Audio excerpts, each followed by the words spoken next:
Lagi-lagi, Ducati memenangkan kejuaraan konstruktor, tim, dan pembalap di MotoGP. Di WSBK, Ducati juga memenangkan gelar konstruktor dan tim. Sayang gelar pembalap jatuh ke toprak Razgatlioglu di tim BMW. Tentu ini adalah prestasi yang membanggakan untuk tim Borgo Panigale. Sejak 2020, Ducati sudah sering memenangkan gelar konstruktor. Sejak musim 2022, Ducati juga sudah sering memenangkan gelar juara dunia pembalap dan tim. Baik tim pabrikan atau satelit, Ducati tampil mendominasi. Hal ini tidak terlepas dari adanya aerofairing yang mereka populerkan sejak tahun 2015. Keberadaan aerofairing benar-benar membantu Ducati menciptakan motor yang sempurna di MotoGP modern ini. Jadi sebenarnya, seperti apa sih Ducati sebelum era aerofairing?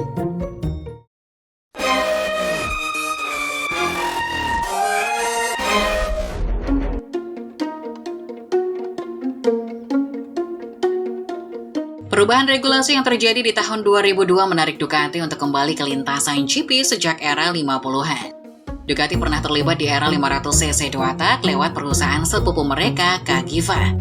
Cagiva GP500 pernah ditunggangi oleh pembalap legend MotoGP seperti Eddie Lawson, Randy Mamola, dan John Kocinski.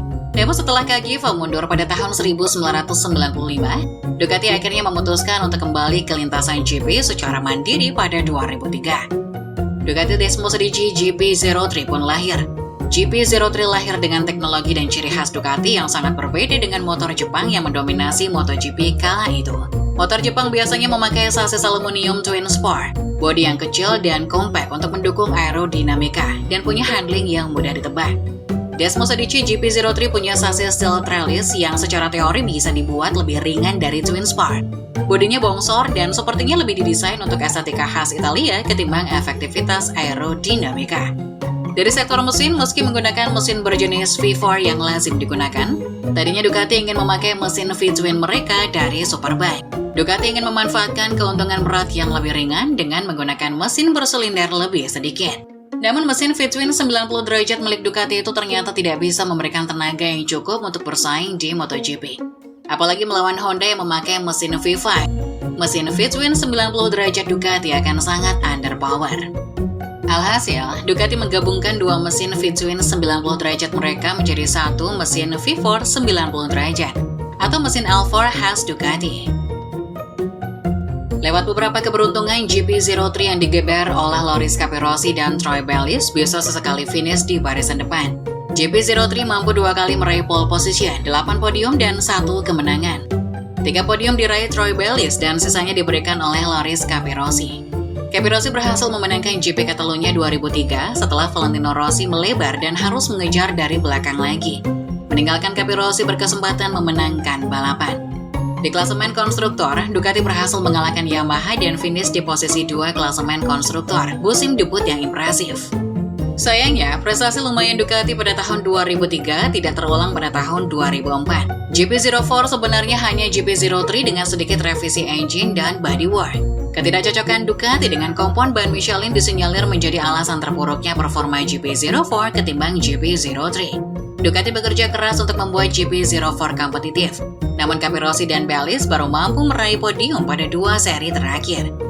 Rubens Sauce yang memakai Ducati GP03 di tim satelit juga meraih 1 podium. Dengan Valentino Rossi pindah ke Yamaha, Ducati kini duduk di peringkat 3 klasemen konstruktor dengan 3 podium. Setelahnya Ducati lalu mengganti supplier ban mereka dari Michelin ke Bridgestone pada 2005. Bridgestone lalu menjadikan Ducati partner utama pengembangan kompon ban mereka. Akhirnya Ducati GP05 dengan ban Bridgestone berhasil mengalami sedikit peningkatan performa. GP05 meraih 2 kemenangan dan 2 podium lain. 2 kali podium diraih Carlos Sainz, sisanya diraih Capirossi. GP06 adalah versi sempurna dari GP05. Bodinya lebih ringan dan mesinnya lebih bertenaga dari GP05.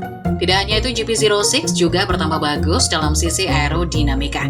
Dan waktu tenaga mesin bertambah, namun setelan mesin bisa dibuat lebih halus, menjadikan GP06 lebih mudah dikendarai.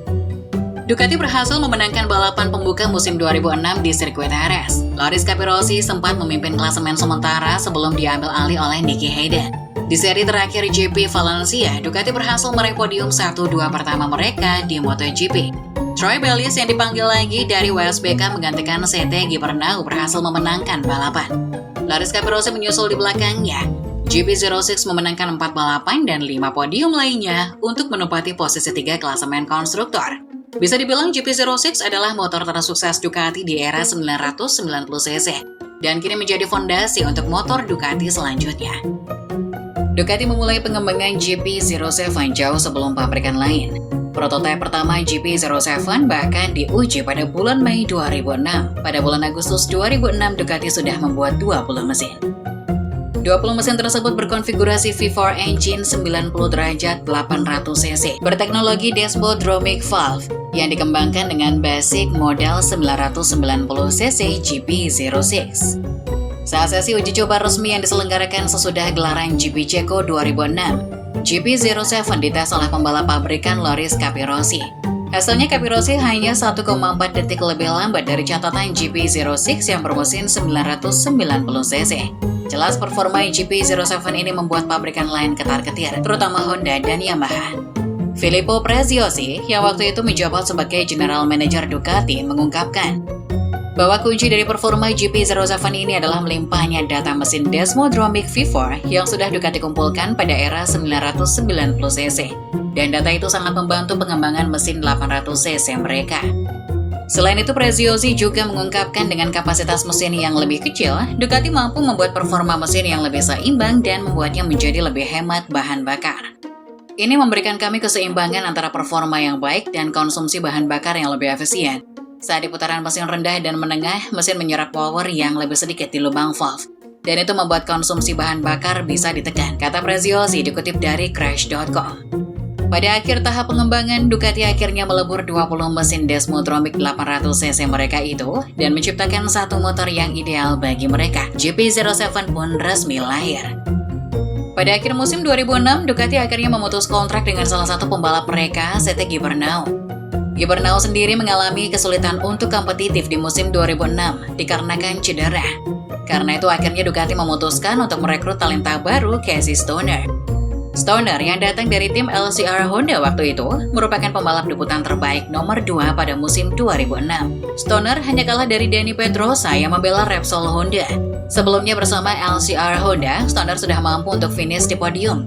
Tepatnya pada gelaran GP Turki 2007 saat Stoner mampu finish di posisi 2. Bergabung dengan Ducati, Stoner mengejutkan pedok MotoGP saat berhasil memenangi seri pembuka di Lusail, Qatar. Stoner mampu mengasapi juara dunia MotoGP 5 kali saat itu, Valentino Rossi dengan gap hampir 3 detik. Gaya balap Stoner yang unik dan sulit ditiru, digabungkan dengan GP07 yang sudah dikembangkan Ducati selama 15 bulan, mampu untuk membuat Ducati berada di garis depan. Stoner sendiri memang terkenal dengan gaya balap yang unik, banyak orang sampai menyebutnya punya talenta yang aneh. Stoner hampir tidak pernah menggunakan rem depan saat menikung. Saat menikung, Stoner menstabilkan bagian depan motor murni dari daya cengkram ban. Stoner lebih sering mengerem dengan rem belakang hingga limit menyebabkan motor mengalami slide yang parah. Namun Stoner malah merasa nyaman saat motornya mengalami slide. Di akhir musim, Stoner keluar sebagai juara dunia dengan 10 kemenangan. Loris Capirossi duduk di peringkat 7 dengan 1 kemenangan. Ducati akhirnya keluar sebagai juara konstruktor untuk pertama kalinya di MotoGP. Loris Capirossi berhasil merebut 1 kemenangan terakhirnya bersama Desmo Sedici di GP Jepang. Setelah kesuksesan musim 2007, Ducati menjadi sangat bergantung pada Casey Stoner untuk bisa memenangkan balapan. Marco Melandri yang menjadi rekan setim Stoner pada musim 2008 menjadi korban pertama Ducati. Ducati tidak mendengarkan saran Melandri karena melihat Casey Stoner yang sukses bersaing di depan. Pada 2009, Melandri keluar dari Ducati, digantikan oleh Nicky Hayden. Sampai Casey Stoner keluar dari Ducati pada 2010, hanya Stoner yang bisa meraih kemenangan di atas Desmo Sedici. Stoner meraih 6 kemenangan di tahun 2008, lalu 4 di tahun 2009. Terakhir di 2010, Stoner hanya menang 3 kali. Banyak pihak berpendapat kalau menurunnya performa ini disebabkan oleh penyakit misterius yang menghinggapi Stoner. Kenyataannya bukan Stoner yang bermasalah, motornya yang bermasalah. 2 development penting Ducati di bawah Casey Stoner adalah sasis monocoque karbon dan winglet generasi pertama di GP10. Beberapa kelebihan sasis monocoque karbon adalah ringan, steel trellis yang dipakai sebelumnya sudah ringan. Namun dengan bahan karbon, Ducati bisa lebih menghemat bobot lagi. Sasis ini juga diklaim punya pengendalian yang lebih baik dan cocok untuk Desmo Sedici GP yang punya tenaga sangat besar. Ruang kabin mesin lebih lega karena sasis monokok juga membuat mesin menjadi bagian dari sasis. Maka ruang wiring motor, penempatan knalpot, dan suspensi bisa diatur lebih leluasa. Center gravity yang rendah juga menjadi kelebihan dari sasis ini, sehingga mengurangi resiko Desmos Adici untuk terguling saat crash.